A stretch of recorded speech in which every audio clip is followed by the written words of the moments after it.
was red.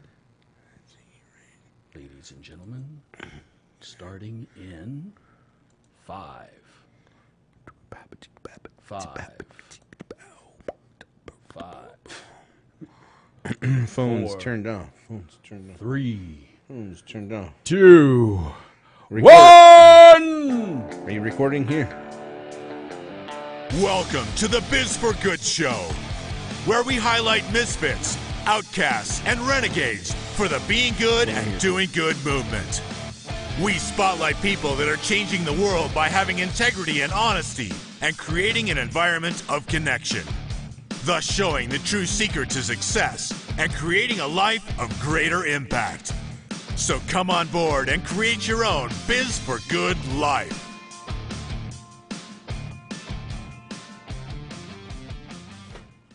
Welcome to the Biz for Good Show! Welcome, ladies and gentlemen. Welcome to episode 92. Welcome to episode 92. I am your host, Bobby Glenn James, along with the Ryan Pilkington. And today, of course, we have what, Ryan? An amazing guest. An amazing guest, the Darrell Stern, not the other Stern, but the Darrell Stern on the show today, people. Have you had some caffeine? No, I have had no caffeine for at least 2 weeks, but I am drinking some kind of ginseng thing. No, I'm just kidding. Tell us about the show, Ryan. Yeah, thanks for joining us for another episode of the Biz for Good Show. This is episode 92. You are the gift to the world with Darrell Stern, the other Stern. Absolutely. As he puts it. And, The cooler Stern. He's the cooler, white-haired Stern. Yeah. I dig your hair, man. Your hair's the coolest. Yeah, I wish I had hair. Well, it's because I worry about you so much. So I'm hoping that you guys are better now so I can get my color back. Oh. Yeah, well, we worry and our hair just falls out. I'd rather have gray than it fall out. There you go. Yeah, Darrell Stern is an international known digital marketing thought leader who believes that marketing is theater and the art of starting meaningful conversations. His Stern storming process brings drama and emotion to inbound marketing, and his perseverance in his belief that you are the gift to the world and the world needs your gifts has led his clients to international influence and massive profits. And we are so glad to have him on the show. We had him at our summit in St. George, or not our summit. It was the Outlier Festival. Summit. Yes, the Outliers Podcast Festival. Amazing. And he was at the LA one just here a couple weeks ago, last week, something like that. Yep. This whole podcasting community is so powerful and cool. And absolutely at the forefront is Mr. Darrell Stern. And we're excited to have you on the show, my friend. Just love his voice too, man. Yeah, he's got a great voice. He's gonna give us some fun stuff. Well, guys, welcome to the show. 2 fun, adventurous entrepreneurs sharing the experiences of the real secret to success in business, doing all things with a be good, do good mindset. There is so much bad noise in the world. Let's get out there and fight against it with the good. Find us on Against the noise. Good Against the Noise. And I wanted to say, so I have a little rant today. Oh, Ryan has a rant. I have a rant. It's a Ryan rant. Ryan rant. Ryan rant. You know, the more security we got going on in banks and wherever we're going, it seems like they're upping their security all the time. Have to. And you're in this world. Yep. So my rant is please, if you're a hacker, stop. I am done with this. I have to increase my security every other day.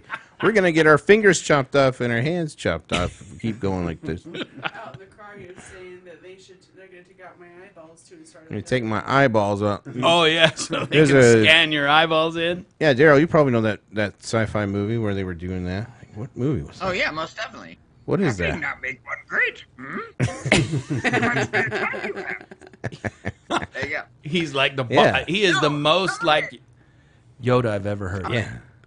I was just going to say that, like, some of the hackers, like, you wonder, like, I mean, why? Like, really, why are they doing this? Like, what are they trying to prove or what are they trying to do? And the funny thing is that a lot of it, and then in the hacking world, a lot of those people then go on to jobs, very, very high-paying jobs in security, because they were so good at hacking that now they get hired to try and stop other hackers. And you almost think like, wait a minute, that's kind of an odd loop. The better a hacker I am, the more eventually I'll be able to get a job preventing other hackers. So I don't know how. Well, it takes a thief to catch click a on that thief. link in that email. It's not really from your bank. That's it. There you go. That's it. Yeah. If you can spend a few years in prison and then you come out with a $200,000 a year job, so Man. that's Okay, so your bank is usually like wellsfargo.com, or it's bank.wellsfargo.com. So somebody over on the other side of the world registered bankwellsfargo.com without the dot, it's not a subdomain. And that's what they do. They're basically making it look exactly like you would glance at it. That's the right domain. I always say, copy links, turn off your internet, whatever, and really check these things out. And also you can go to a site called Whois. I didn't know we were going to talk about this, but Wow. about this.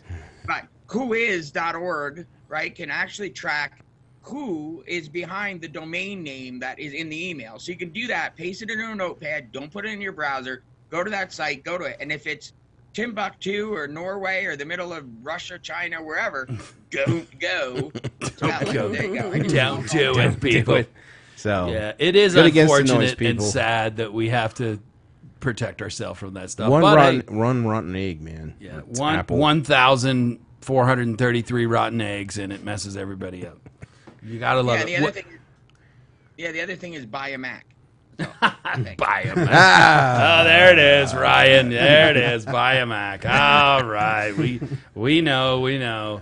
Thanks, man. Anyways, that's the Ryan rant. That's your. We Ryan. don't have any of those ever, so Well, hey, folks, find us on Instagram or Facebook, all that good stuff.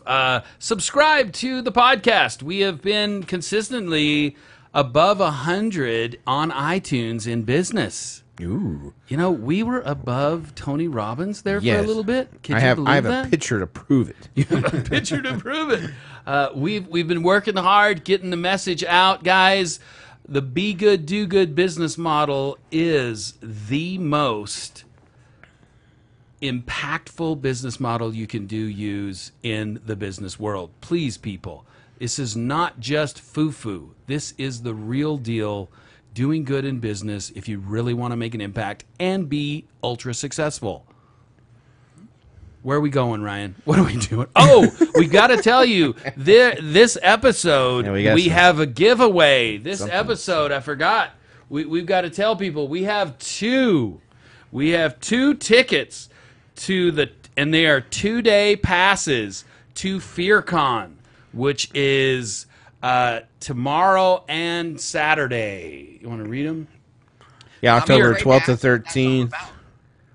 I'm in Salt Lake City, Utah. It's a $25 value per ticket. So all of our listeners, I know we have listeners all around the country and we have listeners all around the world. But if you're going to be in Utah for the next 2 days, come get these tickets. This is going to be really, I mean, they've got Comic-Con and all the other cons, and FearCon, I'm sure, will just be a super fun, fiery, scary.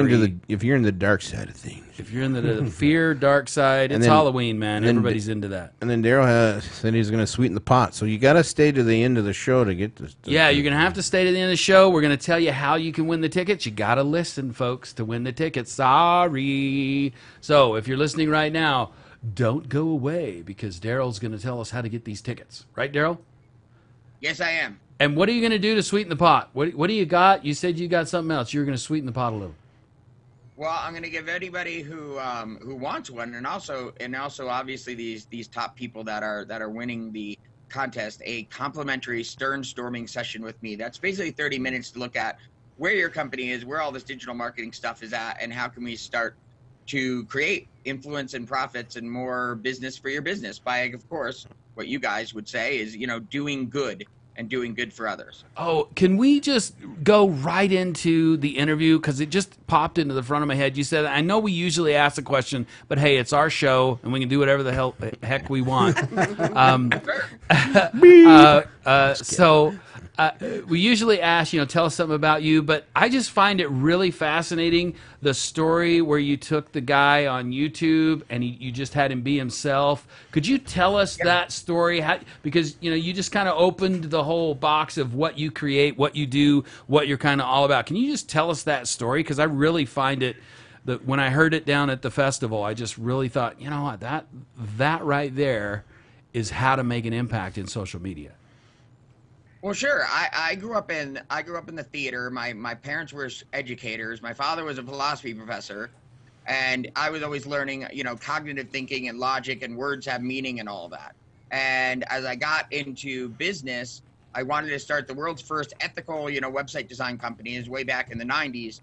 And as media started to come out, I realized that marketing is, theater, and we live in a very media-driven society. Video, everything is driven by media, sound bites, sound clips, videos, blogs, all this kind of stuff. So I thought, what is a way to kill two birds with one stone?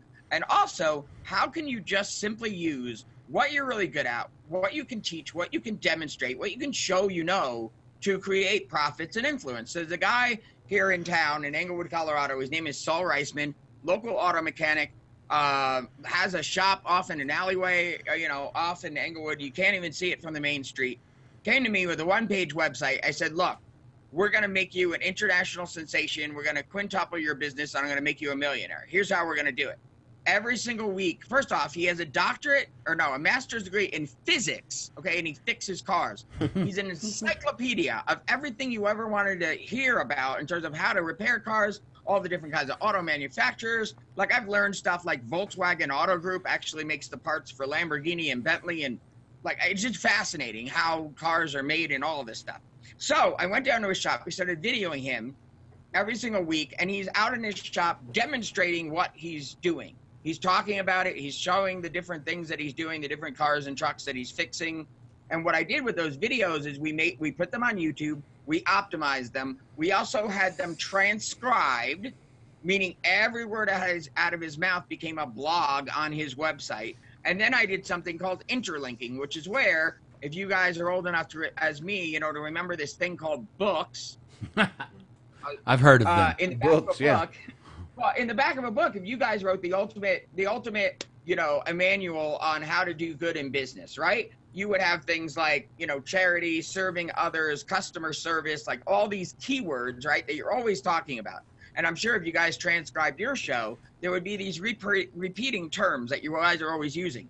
So you do all that, you interlink them all together, and then we found the Twitter handles for every kind of make and model car that there is. We found all the Facebook handles for the local dealerships and all that. And we did 135, we're now over 150, of these video blogs inside of the first 8 months, okay? My other philosophy in marketing is to get very specific. There's a problem. In other words, what could go viral? What's something that people are really talking about in terms of these types of cars and trucks and defects and recalls and all that? So everybody drives Jeeps in Colorado because of the off-road driving, mountain driving, and all that. There's a problem with Jeeps called the Jeep death wobble. Literally, if you don't maintain your Jeep, the steering wheel will shake, it'll crack, you can go off the road and die. I asked Saul about that. He says, I know everything about it. I said, okay. He goes on in this video. I don't have to edit him. He just right off the top of his head. I say, ready, set, go. He goes. 6.5 minutes, he's under a Jeep talking about this issue. That video has had over 110,000 views organically on YouTube, and he has directly made over $1 million in direct sales from that. Now, if you Google things like Bentley repair in Englewood, Colorado, Lamborghini, Maserati, he comes up number 1, 2, 3, and 4, because a lot of people don't realize that Google owns YouTube. So they always want to put the videos up there in the search. But then finally what happened is he got called up by the Forbes 30 under 30. They flew him to Tel Aviv to work with Google and Apple on driver safety apps. And he's become, an international influential person. He actually gets calls from Hawaii and France and all over the world. He's seen in 100 and something countries now, just of him fixing cars and just doing what he does. So my philosophy, what we'll get into at the end of the show, is that your knowledge, your experience, what you can teach, what you know, that you kind of take for granted. Like yeah, I know how to, I'm a brain surgeon. So what? You know, other people like, holy crap, you're a brain surgeon. Wow, tell me more. Like, that's the idea, that these things that you take for granted are a gift to the world. Everything that you've learned and what you can teach and what you can demonstrate are a gift to the world. What I just do is simply help to digitalize those and use all these tools and SEO and Facebook, you know, and all this kind of stuff to put it out there. But everyone has gifts in them, talents in them, that if you woke up every day and you said, you know what, all I want to do is use my brilliant mind to do the brilliant things that I'm really brilliant at, and you held on to that, and you said every morning, you know what, it doesn't matter what I'm going to do, it's who I want to be. What is my legacy? Who do I want to be in this world? What do I want to be known for? That's the key to digital marketing. It's more for me, because my father was a philosophy professor, of the underlying philosophy of business and marketing, not, you know, whether it's a click funnel ad and all that beebadoo-doos. There you go. It's really kind of about your art. Yeah, Yeah. exactly. So the organization of it is that when I do a stern storming session, the biggest problem with people is that in business is that they speak in generalities, right? We can save you time and money, okay? Or, you know, the people that want to be a coach, right? And they're big, huge, you know, I want to coach all men in the universe. Well, you can't, first of all, because what you specifically know and what you specifically went through in your life is then what you can turn around and coach somebody else in.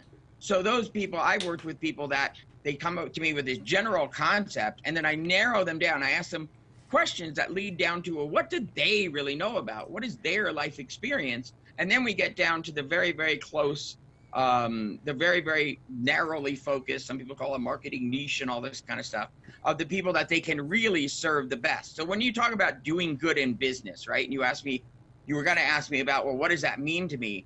It's serving, We don't even have using to your ask the question. talents and your abilities, right, to the best of your ability, and really helping those that can really benefit you, from you the most, right? Because those people, there's the art and science of inbound marketing instead of outbound marketing, is that then those fewer people that really, really, really benefit, you really know how to help them, and you really help them, are the ones that are going to become your biggest fans and tell other people with similar problems about you. Awesome. That was a big sentence, it was. I speak long, I do. So we have a little bit of an echo. Are we echo? Or do you hear us through your thing, or did we? Well, I've got you on my speaker, so you might want to mute. You know what I'm saying? What am I trying to say? Like, I don't know what I'm trying to say, but I don't have headphones on, so that's what the problem is. Sorry. Okay, it may just be a little bit. It may not be too bad. It only picks it up every now and again. The device probably cancels it out sometimes. I was just wow. That was you answered so much stuff. So can we? Where do we go now? We're going to find out about Darrell here. Oh yes, we still want to go back a little bit and find out a little bit about Darrell. So you're a Jersey boy. That's right. How you doing? How you doing? How did you end up in Denver? Marriage, divorce, and misadventures. I just kind of landed here by the skin of my teeth about 8 years ago. And my ex lives about 250 miles from here, east of here, in a small town in Kansas. So I started my entire life over at age 39, almost 40, all by myself out here in the Mile High City. Awesome. You were going to tell us, you were going to tell us a story. What was that? Well, I was going to tell you the story about Schoolhouse Rock. Oh, yeah. Let's hear about that. So, yeah. Okay, so from a very young age, I was involved in theater. I had, marionette puppets when I was a kid. My uncle built me a puppet stage. I'd boss all the other kids around in the neighborhood and put on puppet shows and stuff. And then I got into musical theater and musical comedy and all of these type of things. And then I got an agent, and I was going into New York City. I would go to 4th grade or 5th grade or junior high school, and my dad would race me into New York City in the afternoon to go audition for a part. So I got the audition for the very first series of Schoolhouse Rock cartoons. Most Schoolhouse Rock is a one-off. Like, I'm Just a Bill or Interplanet Janet. It's one episode, that's it. but this was going to be the first series of Schoolhouse Rock cartoons with the same character in them. So I got the part of Scooter Computer on the 4-part series, what became a 4-part series, called Scooter Computer and Mr. Chips. And it was all about a young boy who comes home and he's got a new friend, and it's this computer. And it was really songs about what a computer can do and what it can't do. And it was just amazing. Right now, it's funny because people look at it, they think it's dated. But the funny thing about computers is Pablo Picasso said, computers are useless. You know, they can only give us answers. It's our human experience that moves us forward. So in terms of Scooter Computer, a lot of the things that Mr. Chips explains, that a computer can only, interpret data, answer questions, give you back, the results that you need. That's basically all a computer does. All the sophistication of it, it's still bits and bytes, just processing information and running programs and instructions. It's our human experience that then is changing because of this technology, which is, of course, just going faster and faster. Yeah, I'm a philosopher. I like to talk philosophy. I looked one up on YouTube just a little bit ago. It's on YouTube. You can watch them. Super fun. And it was cool because it was dated, but it was still kind of cool to. Because I remember, in 80, it was what, 82 or something when you 82, 83, yeah. And Mr. Chips was voiced by Bob Caliban, who was the king of voiceovers in the 70s and 80s. He was the Tidy Bowl Man, Morris the Cat. He did most of the voiceovers that you heard on television and radio in the 70s and 80s. And it was a thrill because, here I am, 11, 12 years old, and I'm in New York City in a big recording studio with the big headphones on, and they're coaching me through, singing the different songs. And it was a thrill. I became, a little mini recording artist. And since then, they've made box seat, DVDs of it, and it's still around, even today. And people are still commenting on it on Facebook. And it was a joy to be a part of that project. Super cool. That's super cool. You got something to say, Ryan? Yeah, but he had a parent, they bought a big VCR. And... Oh, yeah. Yeah. Okay. So the Saturday, so we didn't know exactly. I don't know if we knew. We got a letter in the mail with when this was going to be on TV. So I'm watching Saturday morning cartoons. All of a sudden, and I hadn't seen it. I didn't know what the animation of it would look like. We didn't know. We just did the voiceover. So all of a sudden, up comes the characters to have some fun or pass a quiz. Just follow this computer whiz. And all of a sudden, I'm like, Mom! And we're screaming, and Grandma comes down the stairs. Ah! And we were screaming so hysterically, we missed the whole darn thing. We're just jumping around, screaming to death that, here's my voice broadcast all over the country. That night, my parents got out. I don't know what they, mortgaged the house or whatever to go get this thing called a VCR, which in 1983 weighed 120 pounds, this big giant steel thing by Hitachi. Literally, that's what it was, VCR back then. And next Saturday, I was, hitting record right when it would come on, so I could get them. And it was really, was really fortunate because when they eventually came out with the DVD set of it, they lost episode 1, which is the introduction one where I'm singing the most. Mm-hmm. And I thought I had lost it too. And then it was just 5 years ago that I found it on a VHS tape that I still had with me, dubbed it over and got it onto YouTube and preserved that first episode. Wow, that's so awesome. Yeah. Yeah. Cool. It was. So, I have a question for you guys. So, what do you think computers have really done? Really to change our society? Because I have an answer to that question. But in the essence of it, the internet and computers, what do you think they have really done to our society? You got an answer to that, Ryan? I know what I think. You don't have an answer? I have an answer. So it is kind of I believe it's the way we handle the technology that can move us forward. And I'm grateful for the technology that we do have, that we use it in the right ways. Just like we're talking about the hackers, right? But they're kind of doing the good thing too, when they turn for the good. But it's all in the way you handle the technology. Yeah, I really believe. Yeah, what do you think? the computer, the technology now has made the world tinier in the fact that we are all so connected, and really it's pretty cool. It's actually really cool how connected, how we can interview a little 4-year-old girl and her mom in Australia for our show. Oh, yeah. Just off the cuff. We can connect with people all over the world so easily now. And I just really, and even, we talk about social media and people complain about social media all the time. But, I have connections with people I haven't seen in 30 years because of social media that I would have never, ever seen, never known what happened to them. And I see them on a regular basis, what crap they ate yesterday.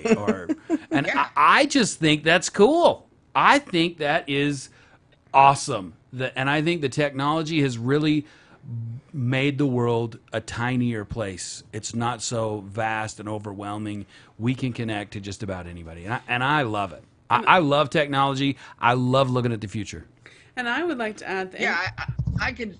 I'm sorry. Was someone else going to go? Yeah. I would just like to add that, anything used in the right way can be good. Books have been around for centuries, and yet you can find books on good things. You can find books on bad things. It depends on how you use the technology that you have. The Force. Exactly. Are you the good or the bad?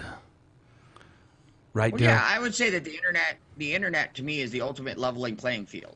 During the times of monarchs and kings and queens and peasants, right? It was the middle class, it was the business class, the French bourgeois, as they were called, that eventually rose to power because they had their own money and they didn't need to listen to the king and the queen, and that's what toppled eventually monarchies and created democracy. That's what I believe. It was commerce and business. Now anyone can do it. There's even more accessible now. We used to take a news van and big satellite dishes and a big multi-million-dollar studio to broadcast, right? Yeah. Broadcasting was just available to television, big, huge studios and all that. And now we can all have it in the palm of our hands. I think one of the negative, issues to that is that we're confusing what a real social interaction is. Because to me, a social interaction is not this all day, right? and the relationships that you have with just the people in this, and that there has to be a time to turn this off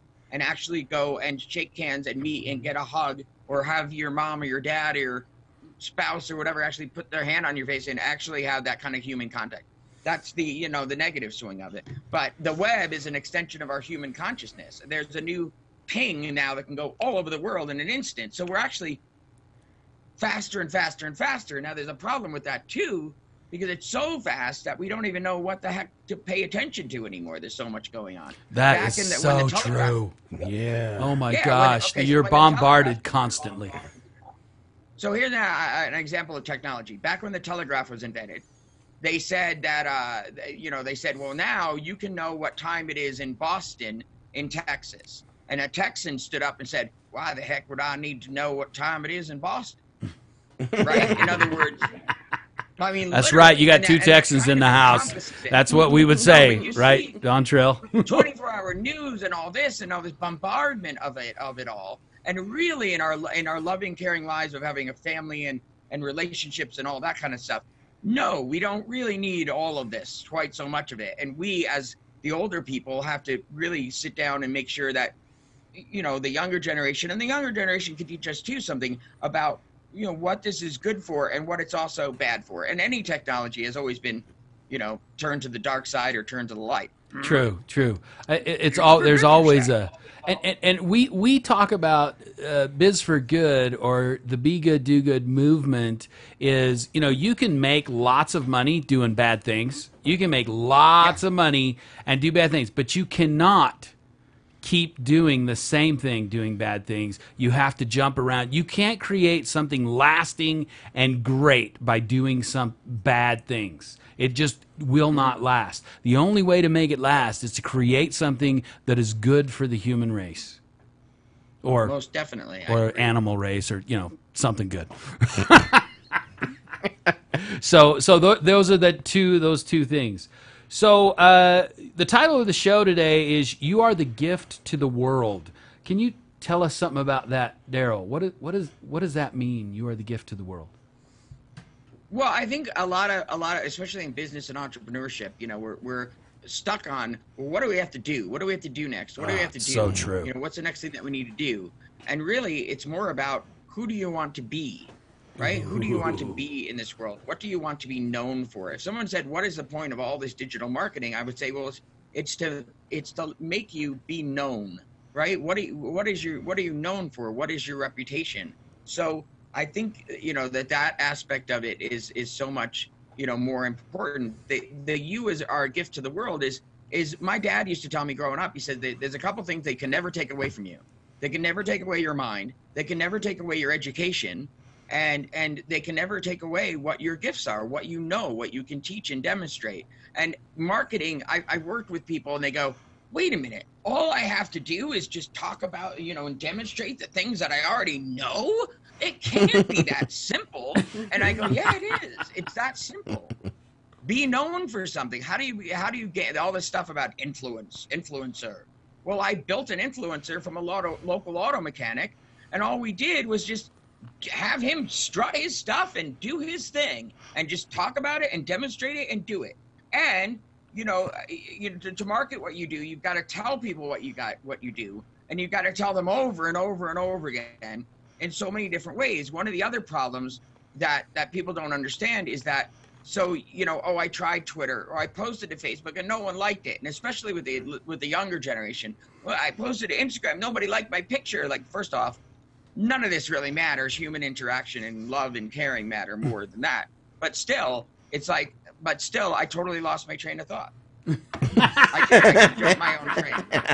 I love going down that. You're going down the hill, and all of a sudden you've lost control.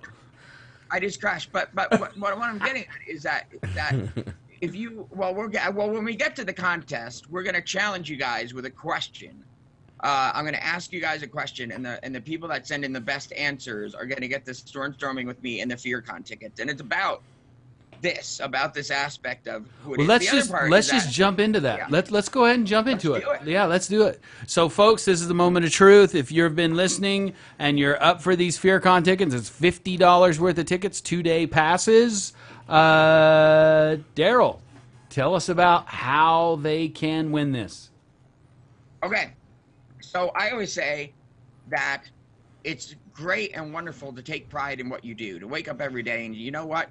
I'm good at this. I'm really gifted at this. I'm really brilliant at this. So I want you guys to make a list and send in a list of the top things that you really can teach someone else. I don't care if it's how to turn on a phone, or how to get a virus off a computer, or how to sweep a porch and make it clean and neat and tidy.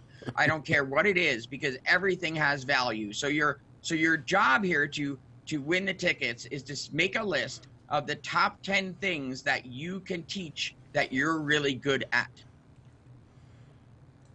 Top 10 things. And they can email that to info@bizforgoodshow. Yes. Email it at info@bizforgoodshow.com. Top 10. Top 10. Woo! Your top, and title it what? Top 10 talents. Title it, I am a gift to the world. Ooh, yeah, that's why we have good people on the show. Guests. I am a gift to the world. So people, email in, I am a gift to the world is the subject line, your 10 things you can teach the human race, and email it to info@bizforgoodshow.com. That's BIZ, the number 4, goodshow.com. Info@bizforgoodshow.com. Info@bizforgoodshow.com. And then we'll announce it tomorrow? We'll announce it. On Facebook. Well, yeah, we could announce it tomorrow on Facebook. I like that because we need to give the tickets out today, hopefully. So, people, send that in quick. We'll get that to you. We'll post it all over our social, who wins and why, and we'll connect you with Mr. Stern. Awesome. Hey, Darrell, thank you so much for being on the show. Can you leave us with any last words of wisdom and where people can connect to you and all that good stuff? Are we good with that? Well, sure. Yeah. I have two different businesses. One is at Stern.marketing. That's my marketing agency. And SternMarketingAcademy.com is my marketing school, where I actually teach you how to grow your own influence using all the tools that we have available. So you can go to SternMarketingAcademy.com, just sign up for the free newsletter, and I'll get right back in touch with you, and we can schedule a free half-hour Stern storming session. Storming session. Stern storming session. Stern storming session. Stern storming session. Love it. Yeah. Well, anything you want to wrap it up, Ryan? You got anything? Man. I just you have so much insight, and I really appreciate you being on the show. And it was really fun to hang out with you over in St. George and meet you and all that good stuff. So. Can you give us a Scooter Computer some quote knowledge and wrap it Sure. up with a Yoda out?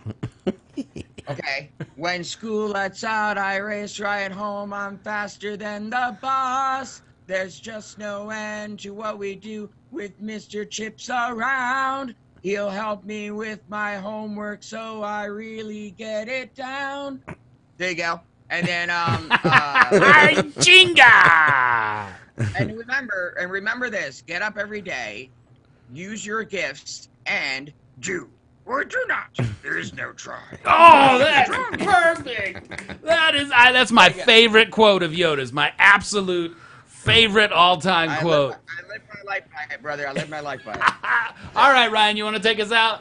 Yeah, again, thanks for being on the show, Darrell, and we want to thank all the people behind the scenes here. We've got Dawn Trail, my wife, Linda, and Cedric, and a big shout out to Cedric, not the entertainer, is behind, but he's entertaining. at the controls, and then we have Ileana from a distance.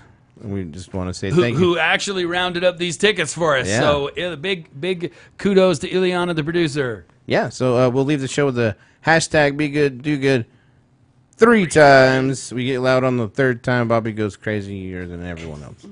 No, I don't. No, we got to get louder you than do. Bobby. Oh, there you go. Anyways, there we Hashtag Be Good, Do Good. Hashtag Be Good, Do Good. Hashtag Be Good, Do Good.